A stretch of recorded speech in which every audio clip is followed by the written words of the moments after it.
भीष्म प्रतिज्ञा अडिग रही उनके हर कार्य में कारण था। दुर्योधन जैसे कामी के लिए ये जीवंत उदाहरण था।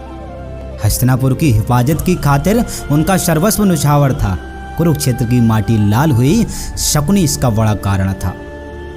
कि पासा फेंकने की चाल को शकुनी अच्छे से सीखा था। पासा फेंकने की चाल को शकुनी अच्छे से सीखा था। पांडवों के साथ वही हुआ जो उनकी नियति में लिखा था। राजपाट सब लगा दांव पर, अब पांचाली का सौदा होना था। अगली चाल में रूह कांप गई युधिष्ठिर की, अब पांचाली को भी खोना था।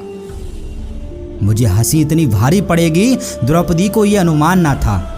दुशासन की कामी नजरों में स्त्री का कोई सम्मान न था।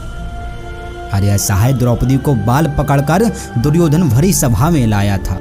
जंघा पीटकर दुर्योधन ने अपना अधिकार जताया था।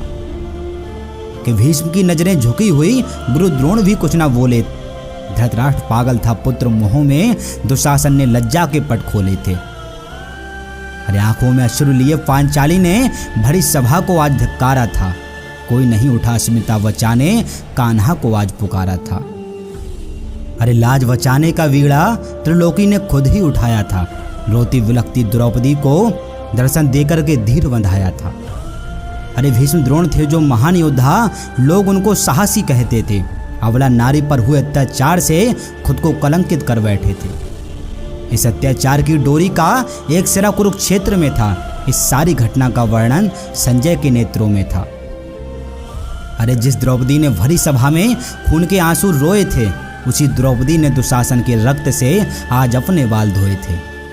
अरे एक तरफ कर्ण दुर्योधन भीष्म द्रोण जैसे महारथी थे, दूसरी तरफ थे पांडव द्रुपद त्रिलोकी जिनके सारथी थे।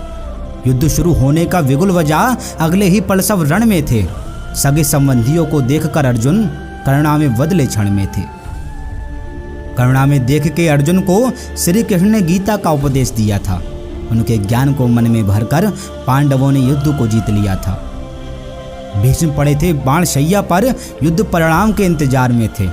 प्राण त्याग देते पहले ही वे पर सिंहासन के पड़े प्यार में थे, पर सिंहासन के पड़े प्यार में थे।